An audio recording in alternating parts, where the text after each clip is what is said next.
So Bud Light came out with a ridiculous, I'm going to hold this up because I own a beer company now.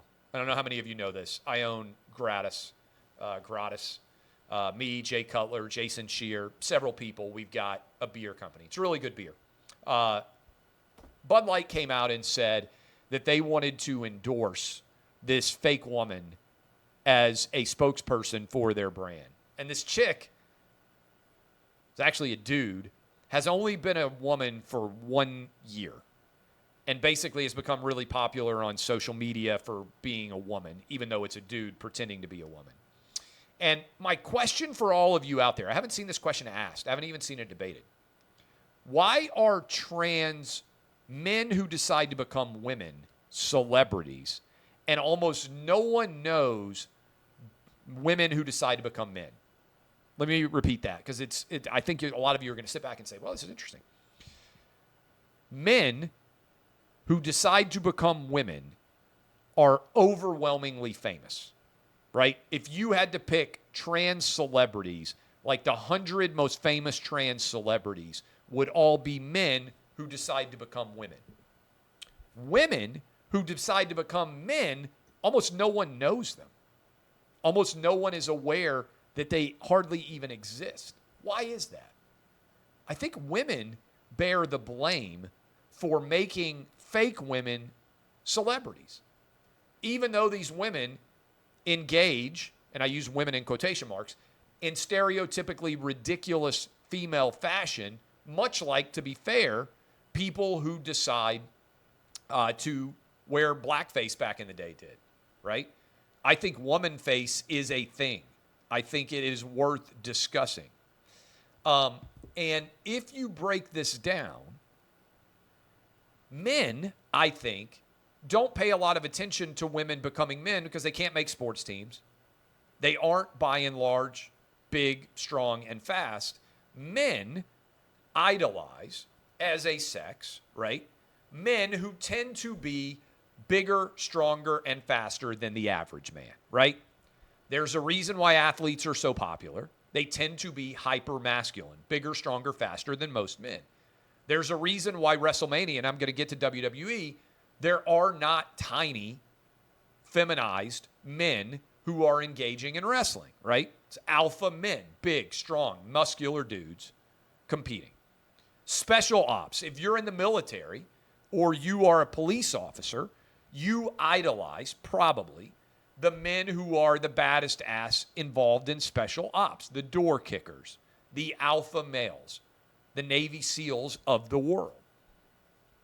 Men even, if you watch what we watch on television, overwhelmingly index to watch badass dudes, right?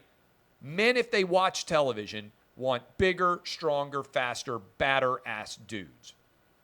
Women who identify as men are none of those things.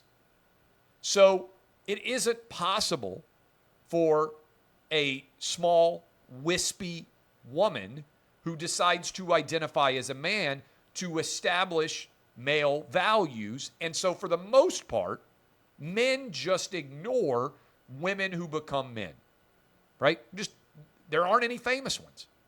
They almost don't exist. And like the only one I can even think of is that Ellen Page who decided to become Elliot Page.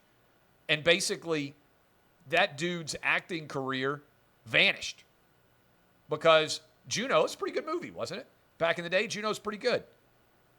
Ellen Page, kind of a cute chick, right, if you remember.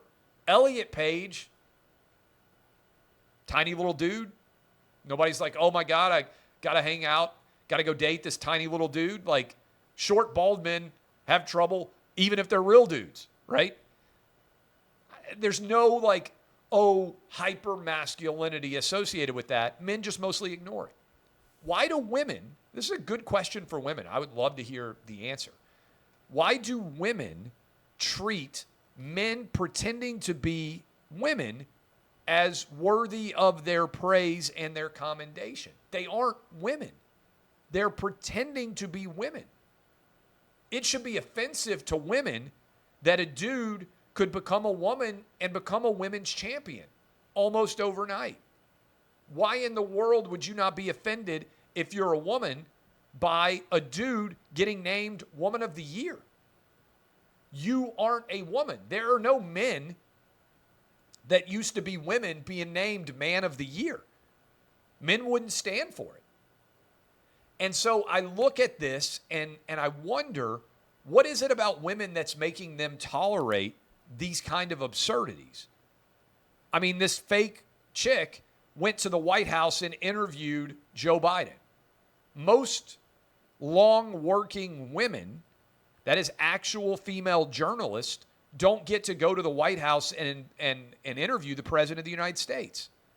How is that not a man taking away a woman's opportunity? Are women afraid of not being considered tolerant enough? I think it ties in on so many different levels. It's really a conversation that women need to have themselves about allowing fake women to be in the vanguard of defining what women are. We don't allow this in racial dynamics, right? Someone who is not black, leaving aside Shaun King, by and large, people who are not black don't suddenly get to define what being black in America means. People who are not Asian don't get to decide what being Asian in America is, Hispanic, white, whatever.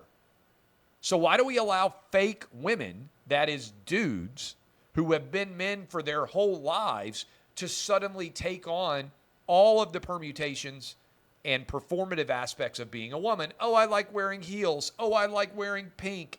Oh, I'm a girl. Ha, ha, ha, look at me. I like putting on makeup. And I've got to shave my leg. Like, this is a sham.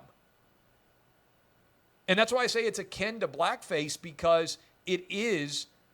Blackface was so offensive because it was an outrageous racial stereotype designed to demean black people that white people were involved in.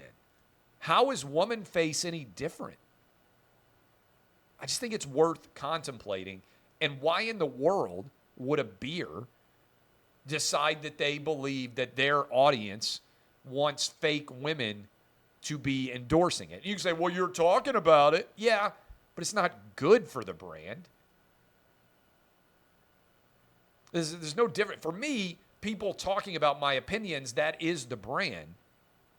I'm not going to drink the beer that tells me that a fake woman should be the spokesperson. I'll choose another beer.